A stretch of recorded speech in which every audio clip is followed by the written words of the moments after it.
Saya Fauzan, saya mengajak generasi muda untuk mempertebal nasionalisme dengan belajar sejarah.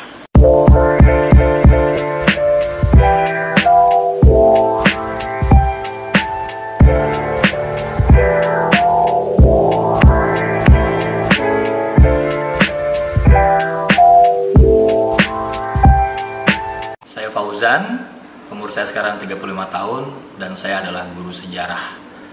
Saya akan bercerita tentang pengalaman hidup saya sebagai seorang guru pastinya dan bagaimana perjalanan saya menjadi guru. Saya adalah anak pertama dari 5 bersaudara, dari seorang ayah yang berstatus sebagai ASN dan ibu sebagai ibu rumah tangga. Kami menyebut keluarga kami dengan istilah Pandawa 5. Kenapa Pandawa 5? Karena memang kami semua laki-laki semua gitu ya, dan saya paling tua. Jadi ayah saya memang sangat suka dengan tokoh-tokoh pewayangan seperti itu ya. Mungkin saya ingin bercerita tentang bagaimana awal karir saya menjadi guru ya. Saya ingat kurang lebih tahun 2005 ya, 2005 ketika itu saya dengan adik saya berjarak 3 tahun ya, termasuk dengan adik saya yang kedua berjarak 3 tahun. Jadi saya dulu waktu sudah lulus SMA dan mau masuk kuliah dengan kondisi yang sama. Adik saya mau masuk SMA dan adik saya yang kedua mau masuk ke SMP. Saat itu pekerjaan seorang ASN sekitar tahun 2005 mungkin pekerjaan yang belum banyak diminati, nggak seperti sekarang dengan gaji yang ya bisa dikatakan mungkin nggak seberapa ya. Ayah saya sebagai guru ASN sudah dari tahun 80-an, jadi betul-betul sangat merasakan bagaimana pontang-pantingnya dalam melanjutkan kehidupan, dalam meneruskan sekolah anak-anaknya dengan ya biaya yang seadanya seperti itu. Tahun 2005 tadi adalah tahun-tahun yang bisa dikatakan agak sulit bagi orang tua saya karena dalam waktu bersamaan saya, adik saya dan adik saya yang kedua itu melanjutkan pendidikan selanjutnya. Adik saya yang kedua mau masuk ke SMA dan adik saya yang berikutnya mau masuk ke SMP. Jadi bisa dibayangkan betapa besarnya biaya yang akan dikeluarkan oleh ayah saya pada saat itu. Sehingga sebenarnya yang dikorbankan adalah saya. Kenapa? Karena saya mau masuk perguruan tinggi yang notabene bukan pendidikan wajib. Maka pada saat itu orang tua saya bercerita, "Nak, kalau kamu nggak masuk negeri, kayaknya kamu akan mengundur dulu deh kuliah 1 tahun." Karena prioritas orang tua saya adalah adik-adik saya seperti itu. Ya, dan akhirnya dengan lapang dada saya harus menerima keputusan tersebut. Tapi tetap saat itu saya ikut SPMB tahun 2005 dan dilalahnya adalah alhamdulillah saya diterima di salah satu universitas negeri yang ada di Jakarta. Dengan SPMB itu kan berarti mahasiswa yang kuliah di sana itu dengan biaya yang sangat murah seperti itu.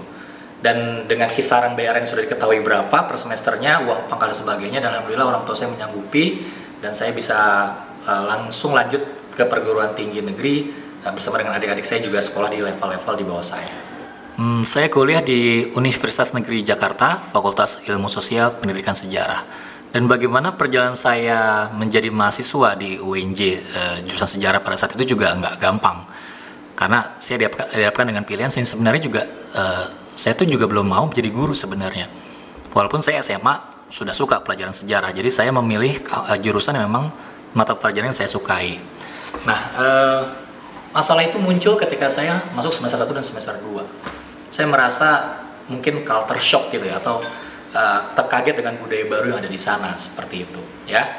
Dan membuat dua semester di FIS Ilmu Sosial UNJ itu juga masa-masa yang sulit bagi saya karena memang saya masih ingin untuk kuliah di tempat yang saya sukai sebenarnya. Saat itu yang saya sukai adalah ilmu komunikasi ya. Tapi 2 kali mencoba SPMB di tahun-tahun berikutnya saya tidak diterima ya. Seperti dan saya sempat cuti selama 1 semester untuk bisa ikut SPMB di tahun berikutnya. Ya mungkin takdir berkata lain ya. Akhirnya mungkin inilah jalan terbaik bagi saya. Ya saya harus kuliah di UNJ dan sampai selesai seperti itu. Sempat cuti di UNJ sekitar 1 semester. Saya juga banyak merenung dan ketika 2 kali SPMB saya gagal. Ya saya akhirnya mau mencoba untuk membuka diri terhadap mungkin takdir saya ya. Dan beruntunglah saya disupport sama circle teman-teman saya juga mensupport saya sehingga akhirnya pun secara psikologis saya mengalami banyak bantuan seperti itu, dan akhirnya lama-lama kebetahan itu mulai ada gitu ya. Ya, termasuk ternyata mendalami ilmu sejarah gitu. Ilmu sejarah ternyata cukup mengasihkan. Saya pernah membaca satu buku yang mungkin titik balik saya menjadi orang yang sangat suka sejarah adalah buku dari Sohoki berjudul Catatan Seorang Demonstran, yang banyak melihat realitas kondisi masyarakat Indonesia yang sangat hancur pada saat itu, ya, dan itu sangat relevan dengan kondisi saat ini. Mungkin yang pernah baca tahu sosok Sohoki itu seperti siapa ya? Dia seorang aktivis mahasiswa tahun 66 yang banyak vokal terhadap permasalahan-permasalahan bangsa pada saat itu. Di situ mungkin titik balik saya menyukai sejarah, karena memang ternyata banyak permasalahan masa kini itu relevan ya 10-20 tahun yang lalu gitu. Jadi apa yang terjadi di tahun lalu sebenarnya masih relevan dengan kondisi saat ini. Ini membuat saya akhirnya tertarik deh dengan sejarah seperti itu. Menjadi guru pun sebenarnya niatnya belum 100% ya, karena memang belum terpanggil gitu ya, mungkin ya seperti itu, dan belum terbiasa. Tapi memang saya melihat tahun 2007 atau 2008 pada saat itu ya banyak permasalahan-permasalahan bangsa gitu ya, yang memang sangat ruwet gitu ya, masalah korupsi, kenaikan BBM segala macamnya. Saya jadi akhirnya sempat merenung gitu ya, ini keadaan seperti ini siapa yang bisa merubah ya? Seperti itu. Dan saya ingat salah satu kata dari Soekarno mengatakan bahwa berikanlah saya 1000 orang tua, maka saya akan mengangkat Gunung Sumeru beserta akar-akarnya. Tapi berikanlah saya 10 orang pemuda, maka saya akan mengubah dunia. Kata-kata itu tersentak dalam batin saya bahwa dengan melihat kondisi bangsa yang semeraut pada saat itu perlu sosok generasi yang bisa meluruskan, memperbaiki situasi ini. Dan siapa generasi tersebut? Ya adalah anak muda gitu. Mungkin di sini saya akhirnya punya panggilan moral saya menjadi sebagai guru adalah saya ingin menjadi guru yang ternyata anak-anaknya nanti itu bisa mengubah Indonesia dalam 10-20 tahun ke depan, seperti itu. Itu mungkin panggilan moral saya sebagai seorang guru seperti itu. Dan mengapa harus menjadi guru sejarah ya? Karena orang belajar sejarah itu puncaknya kemana sih? Orang belajar sejarah itu puncaknya adalah dia mengenal identitas diri sebagai suatu bangsa gitu ya, mengenal diri dia itu siapa. Dan saya melihat bahwa generasi muda saat ini banyak yang permasalahan segudang yang meliputinya, ya, banyak anak muda yang terjebak dalam kehidupan hedonisme, bermewah-mewahan, ya, sampai nggak ngerti siapa dirinya, siapa jati diri bangsanya, termasuk mengagungkan budaya dari luar gitu ya. Dan ini kondisi membahayakan bagi bangsa kita 20-30 tahun ke depan ketika bangsa kita dipimpin oleh generasi muda yang nggak ngerti diri dia siapa dan nggak mengerti mau kemana, seperti itu. Dan mengapa generasi muda sekarang banyak yang krisis jati diri? Karena dia nggak ngerti siapa dirinya dan kemana dia mau melangkah dan untuk apa dia ada gitu loh. Nah, makanya sejarah itu mengobati itu semua. Saya menganalogikan orang belajar sejarah itu seperti orang yang pulang kampung setiap momen lebaran gitu ya.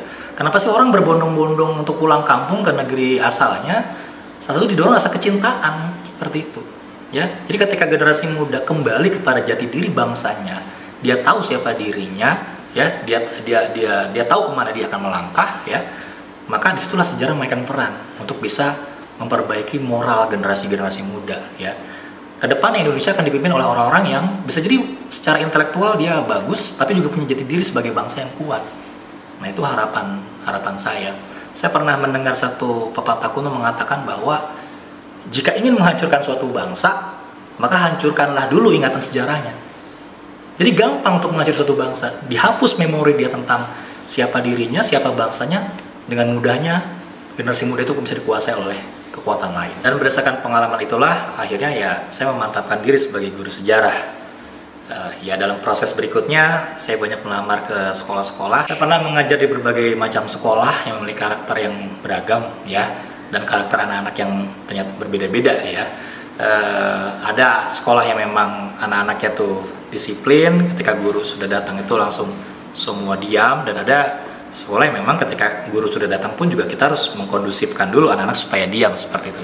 Tapi bagi saya itu suatu hal yang unik ya, karena memang murid itu punya keragaman dalam dalam karakter ya, dalam background dan sebagainya, dan itu tidak mempengaruhi kualitas saya dalam mendidik pastinya. Tapi yang terpenting adalah dengan banyak mendidik generasi-generasi muda yang menurut saya mempunyai mempunyai kemampuan ya dalam mengubah wajah Indonesia di masa depan ya. Belajar sejarah bagi saya itu sangat penting bagi mereka, untuk mereka ya, karena memang mereka lah yang memang punya kemampuan lebih untuk bisa memperbaiki bangsa kita di masa yang akan datang. Disitulah walaupun ya mungkin saya juga tahu ya, mungkin ketika mereka setelah selesai dari sekolah SMA gitu ya, mereka bisa menjadi orang-orang yang seperti apa dan bagaimana. Tapi saya ingin tetap canangkan ke dalam sanubari mereka adalah ya, jangan pernah melupakan Indonesia ya. Bagaimana caranya supaya tidak melupakan Indonesia? Ya belajar sejarah. Karena agak sanksi saya orang punya nasionalisme tapi nggak belajar sejarah ya. Atau bahasa lainnya adalah tanpa belajar sejarah nasionalisme itu nggak akan sempurna. Itulah kenapa harus penting dalam belajar sejarah. Dari 2009 sampai 2022 ya, lebih dari 10 tahun ya saya mengajar sejarah dengan keunikan latar belakang anak yang berbeda-beda pastinya. Apapun itu, suatu hal yang terus saya ulang-ulang kepada murid-murid saya adalah terserah kalian mau menjadi apa setelah lulus dari SMA ya. Mau jadi pengusaha, mau jadi kerja kantoran, mau jadi siakat apapun dan sebagainya ya. Ketika Anda sudah memetik ilmu yang dalam, yuk baliklah kembali ke negeri kita ya, dan berikan apa yang bisa kamu lakukan untuk bisa memperbaiki bangsa kita. Itu yang saya titip pesan kepada anak-anak muda. Jadi jadilah anak-anak muda yang tidak lupa dari mana akarnya gitu ya. Kalian boleh tumbuh menjadi pohon yang beraneka ragam, tapi nggak boleh lupa akar di mana kita tinggal dan bernafas, yaitu di Indonesia. Dan saat pembelajaran di awal-awal saya mengajar, saya selalu menyampaikan quotes menarik. Salah satunya adalah quotes dari Soekarno ya. Janganlah kalian melihat masa depan dengan mata buta. Apa yang dengan mata buta ya? Kita nggak tahu apa yang terjadi di belakang. Jadi melihat masa depan itu kita harus tahu ya apa yang terjadi di belakang. Ibarat kita naik motor, kita punya kaca spion. Anggaplah kaca spion itu adalah sejarah gitu ya. Jadi kemana kita melangkah, kita bisa berhati-hati ya. Karena itulah salah satu esensi dari belajar sejarah, supaya kita tidak mengulang kesalahan-kesalahan yang pernah terjadi di masa lalu. Sebenarnya banyak kesalahan mungkin orang-orang dalam belajar sejarah ya, sehingga wajar sejarah itu bukan menjadi mata pelajaran favorit, dianggap sebelah mata dan sebagainya ya. Karena memang selama ini tidak sedikit mungkin guru ya, atau mungkin orang yang belajar sejarah itu yang fokus pada hal-hal bersifat hafalan. Siapa nama pahlawan, tanggal, peristiwa, itu memang sesuatu yang sebenarnya nggak penting dalam belajar sejarah ya. Kalau saya ditanya mungkin juga saya nggak hafal banget tuh siapa tokoh-tokoh sejarah, tanggal-tanggal peristiwa, saya nggak hafal. Tapi yang terpenting adalah bagaimana keterampilan dalam mencari makna dalam belajar sejarah, itu yang terpenting. Karena makna ini yang akan relevan ya dalam situasi saat ini dan juga masa depan ya. Karena apa yang terjadi di masa lampau itu pasti berulang di masa kini dan masa depan. Walaupun berulang itu adalah dalam arti polanya ya, bukan peristiwanya, seperti itu. Sebenarnya historical skill atau keterampilan sejarah itu juga sebenarnya kalau mau dilihat lebih luas banyak dipakai dalam multidisiplin ilmu pengetahuan. Teman-teman mungkin tahu ya, kalau misalnya orang ke dokter itu kan dokter selalu melihat riwayat penyakit pasien gitu ya, punya big data mengenai hal itu gitu ya. Bagaimana kepolisian ya, kepolisian ketika dia mau mengungkap tindakan kriminal, dia mengumpulkan bukti, jejak-jejak ya, itu merupakan suatu hal yang harus dilakukan gitu ya. Dan juga kalau teman-teman tahu tentang profesi pengacara pun juga membutuhkan historical skill tadi ya, bagaimana seorang pengacara juga mengumpulkan bukti-bukti, jejak-jejak gitu ya oleh kliennya sebagai penguat statement dia dalam pengadilan, itu juga dilakukan. Jadi sebenarnya memang keterampilan sejarah, yaitu diakronik yang mengumpulkan bukti-bukti secara kronologis, juga banyak dipakai dalam disiplin ilmu. Sehingga sebenarnya nggak rugi ya belajar sejarah ya, semua pasti bisa diterapkan skill-skill itu. Saya Fauzan, saya mengajak generasi muda untuk mempertebal nasionalisme dengan belajar sejarah.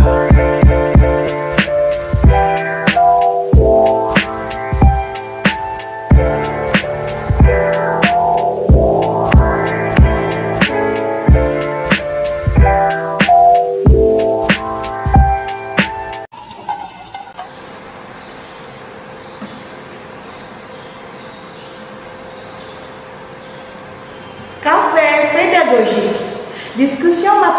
avec nos enseignants.